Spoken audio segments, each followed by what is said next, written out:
Okay, for this part of the video, we are going to discuss how to swap a 4G modem in the CGR. Now, this would also apply to 3G to 4G swap or old 4G to new 4G modem. So the modems are all use the same form factor, and in the Itron application, they're always here in the top left slot. So we always are going to remove and or replace a modem in this top left slot only. Okay, so we're going to start with a couple assumptions here. So first of all, as you can see, I already have the door open. So we're going to start there. If you need a primer on how to open the door, just look at our prior video in the series for information on that. And then also we're going to assume that all ESD precautions are being taken. So like any other component here, we can suffer ESD damage to the modem if precautions aren't taken. So make sure you're properly grounded and make sure that you do not place the modem on static retaining surfaces. Okay, one other thing to note in terms of preparation, you may not hot swap these with the chassis powered up, so you need all power removed before you start this operation, including the power cable being removed and the batteries being shut down into transportation mode or unplugged. All right, in terms of tools, all you really need is a small Phillips head screwdriver, and depending on who did the modem install before, a lot of times zip ties are used to tie off the cables, which we'll discuss a little bit later, but just some clippers to remove the zip tie in the event that you have that issue. All right, so let's get started. So the first thing we're going to do is go ahead and remove the old modem. So to do this, first we will remove any zip ties that are present. So I do have one. I'm just going to give it a little clip and get it out of the way, being careful not to hit the actual antenna wires. Well, be real careful there. Okay, there we go. Okay, now next we're going to disconnect the antenna cables. Now we'll discuss how to reconnect them later, and there is an orientation with these two antennas that we need to observe, but for now, all we really have to do is grab the movable lock ring on the bottom of each of these connectors and just pull straight up, and the antenna connectors pop off, and we will set them over to the side for now. Okay, last, the modem is held in the chassis by these two Phillips head screws. So all we have to do is take our screwdriver and loosen both of those. And they are captive, so they will not fly away on you.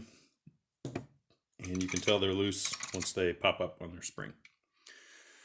All right, from there I'm just going to grab the two hoops on the side of the module and just pull straight up. So one other thing to note while we're doing that, the module is on a rail system here, so you must pull it straight vertically away from the chassis in order to get it to properly slide out there. Okay, so here's our old module. One other thing I'll note is the SIM card slot is right here on the face. In the event that you need to swap the SIM card or install a SIM card, you just remove this single non-captured Phillips screwdriver, Phillips screw there. This door swings open and you have a click into place SIM card slot, just like you would be used to seeing in your cell phone, etc. So if you need to swap the card, you just press the card, click it out, put your new one in, click it in. Anyone who's ever installed a SIM card on a phone should be familiar with that operation. If you are installing a SIM card, the cutout corner, so the cutoff corner that orients the SIM card is to the right side. Okay. All right, so we're going to replace this modem. Grab our new 4G modem. Okay, so we're going to perform these operations in reverse.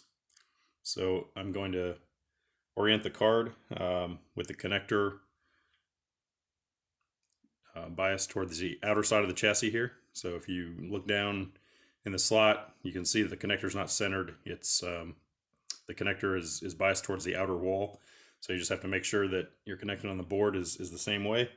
And then slide the card down vertically into the chassis. Now, a lot of times it'll stop a little bit short. You may have to jiggle it a little bit to get it to drop in.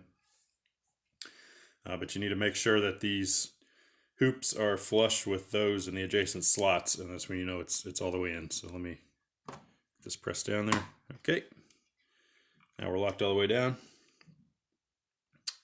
Okay, now I'm going to tighten the screws. 2 captive Phillips head screws. Oops, get away from there. All right. And that completes the tightening of the screws there.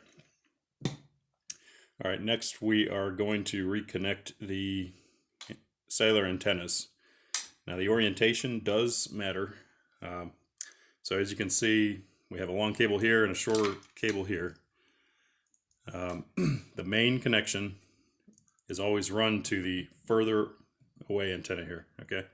And then likewise the auxiliary runs to the close antenna. So in order to install these connectors back on, all we have to do is press down right on the top until we get a positive click, very tactile click. You know we'll be good there. Okay, so now we're connected. All right, and now the last step is to simply tie off the cables here so they don't interfere primarily with the door opening and closing. So there's really 2 things we need to be aware of. So this weather-tight seal on the door, we need to make sure the cables are oriented such that they cannot get caught in there. Then also we need clearance in the middle here so that when we end up closing this door, we have room for this battery stack to fit down between these modules. Okay, so the cables really need to be kind of up here in this corner and out of the way. So you can press them there by hand, like so. And then if you want, you can also use a zip tie to make sure they stay there. So I've got them pressed out of the way now, and I'm just going to do a test fit of my door closing. Okay, it goes with no issues. That's good.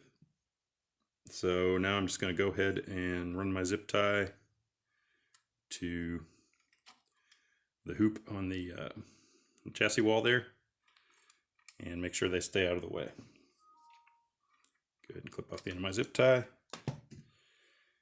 And my modem installation is complete. I'm now ready to power up the chassis and close the door.